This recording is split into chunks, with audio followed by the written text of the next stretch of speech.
तहब्बुर राणा को 33 से अधिक बीमारियां हैं और उसके मूत्राशय में गांठ है। नमस्कार, मैं आपका अपना कुलदीप अवस्थी। आप देख रहे हैं बेजोड़ रत्न चैनल और इन विषयों को आगे बढ़ाते हैं कि कैसे क्या है। तब फिर मैं बता दूं कि यह तहब्बुर राणा भारत आ चुका है, लेकिन वह आना नहीं चाहता था। उसने न आने के लिए हर तरीके से हथकंडे आजमा लिए थे, लेकिन उसे कोई फायदा नहीं मिला। आखिर भारत ने जो मांगा था ना, उसे इतना ही मिल सका कि भारत के प्रत्यर्पण में वह देरी करवाता रहा। आखिर उसकी सारी की सारी चालें फेल हो गई। अब तहब्बुर राणा भारतीय एजेंसियों के चंगुल में है। तहब्बुर राणा ने अपने प्रत्यर्पण को रोकने के लिए हर तरीके के हथकंडे अपना लिए थे, असफल रहा। और प्रत्यर्पण के खिलाफ तो वह सुप्रीम कोर्ट भी पहुंच गया था अमेरिका में। क्योंकि फरवरी में डोनाल्ड ट्रंप ने प्रधानमंत्री मोदी के सामने राणा को भारत भेजने का ऐलान कर दिया था। इसके बाद उसने अमेरिकी सुप्रीम कोर्ट से उसे भारत न भेजने की अपील की, निवेदन किया और उसकी ओर से दावा किया गया था कि वह पाकिस्तानी मूल का है। इस वजह से उसे वहां प्रताड़ित किया जा सकता है, लेकिन अमेरिका की सुप्रीम कोर्ट ने उसकी एक भी दलील स्वीकार नहीं की। तहब्बुर राणा के वकील ने लिखित में वहां की कोर्ट को बताया था कि 33 बीमारियों से जूझ रहा है तहब्बुर राणा। तहब्बुर राणा के वकील थे जॉन डी क्लाइन। 21 जनवरी 2025 को अमेरिकी विदेश विभाग को एक पत्र लिखा था, जिसमें प्रत्यर्पण को रोकने की कोशिश की गई, निवेदन किया गया। इसके पीछे 33 से ज्यादा बीमारियां बताई गई उसे और भारत में प्रताड़ित किए जाने का भी हवाला था उन पत्रों में। हालांकि अमेरिकी प्रशासन ने उसकी सारी दलीलें खारिज कर दी और क्लैन ने कहा कि तहब्बुर राणा को भारतीय जेलों में यातनाएं दी जा सकती हैं। क्यों? यातनाएं तो नहीं दी जाएंगी, लेकिन सच तक तो पहुंचा जाएगा और सच को तक पहुंचने के लिए हम बिल्कुल दृढ़ संकल्पित भी हैं। उनके वकील ने वहां बोला कि वहां की जेलों की स्थिति अमानवीय है। तुम्हारे पास क्या सबूत है? यूं ही कुछ भी कहीं बकोगे। ट्रायल के इंतजार में स्वास्थ्य कारणों से राणा की भारत में मौत भी हो सकती है, ऐसा उसके वकील ने निवेदन में बोला था। और यह भी बोला था कि उसे कैंसर भी हो सकता है, लेकिन एक भी बात उसके वकील की कोर्ट ने स्वीकार नहीं की और राणा को भारत भेज दिया गया। उसके वकील कहते हैं कि वह पाकिस्तानी मूल का मुसलमान है।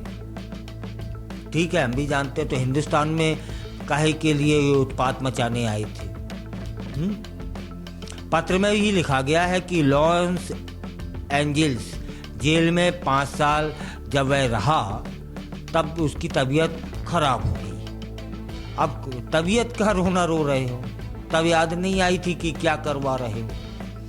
राणा को पार्किसन की बीमारी है। उस पार्किसन की बीमारी क्या होती है कि सोचने की जो क्षमता है ना, वह कम होती चली जाती है। इसके अतिरिक्त वह बार बार पेशाब जाता है।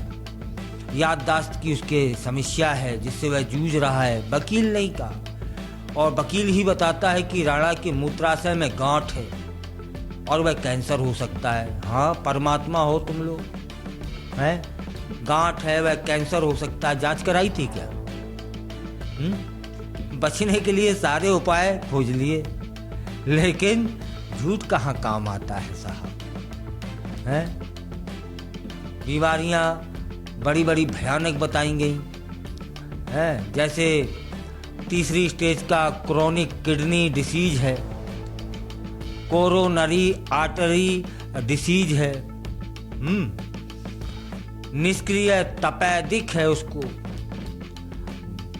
बाक्राइटिस है उसको, क्रोनिक ऑब्स्ट्रक्टिव पल्मोनरी डिजीज है उसको, जिसको अस्थमा भी कहा जाता है? क्रोनिक साइनस डिजीज है,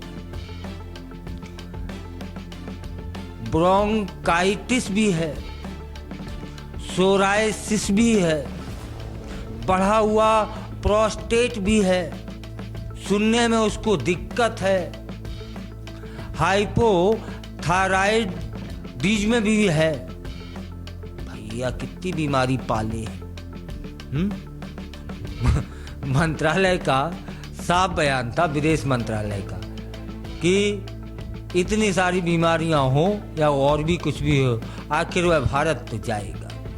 वकील जॉन डी क्लाइन कहते हैं कि राणा को stroke, diabetes, TB, heart attack का भी खतरा है।